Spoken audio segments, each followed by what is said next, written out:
Shalom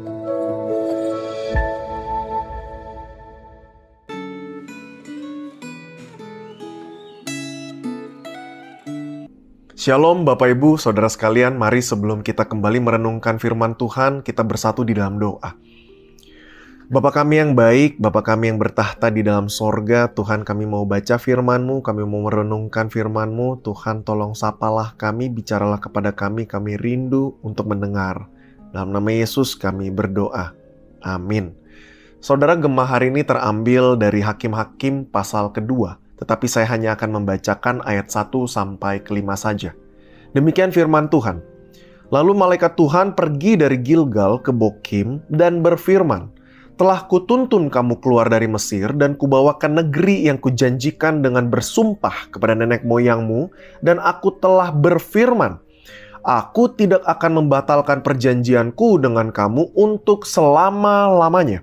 Tetapi janganlah kamu mengikat perjanjian dengan penduduk negeri ini. Mezbah mereka haruslah kau robohkan. Tetapi kamu tidak mendengarkan firman-Ku.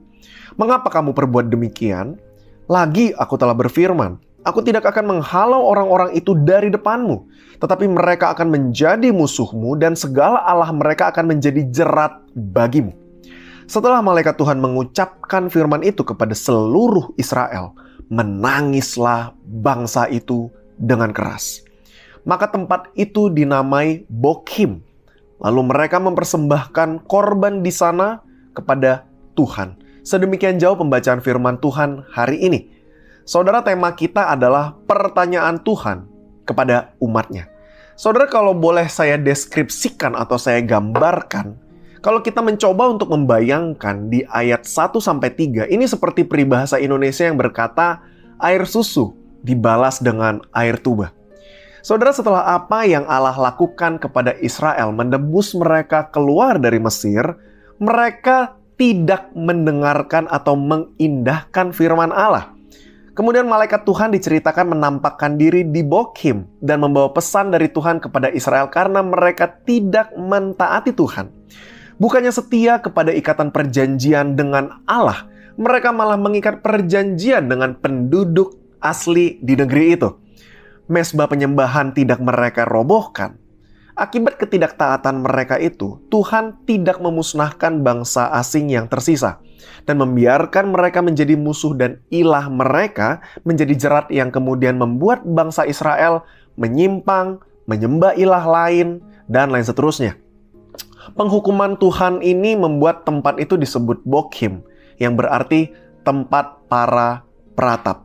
Di tempat itu, umat Israel meratapi, menangis dengan kencang tentang hukuman Tuhan yang menjadi konsekuensi dari ketidaktaatan mereka. Menariknya, saudara, sebelum kemudian hukuman diberikan, kalau saudara perhatikan di ayat pertama, di bagian terakhir, di mana kemudian Tuhan berkata bahwa aku tidak akan membatalkan perjanjianku dengan kamu untuk selama-lamanya. Lantas kemudian kita bertanya, mengapa Allah tetap menghukum mereka?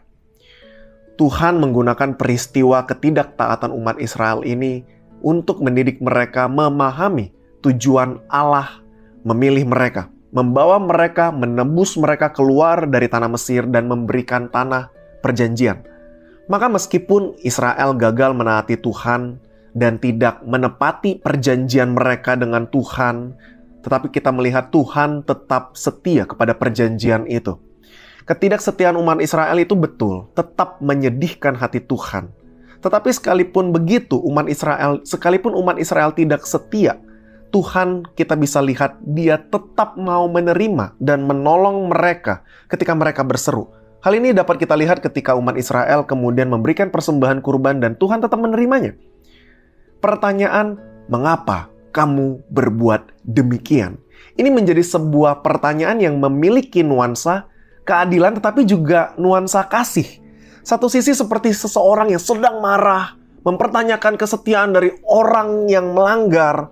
Tetapi di satu sisi kita juga bisa merasakan satu nuansa orang yang hatinya begitu sedih karena telah dikhianati. Tetapi dengan pandangan kasih, dia masih mau tetap mengasihi dan memberikan kesempatan kedua.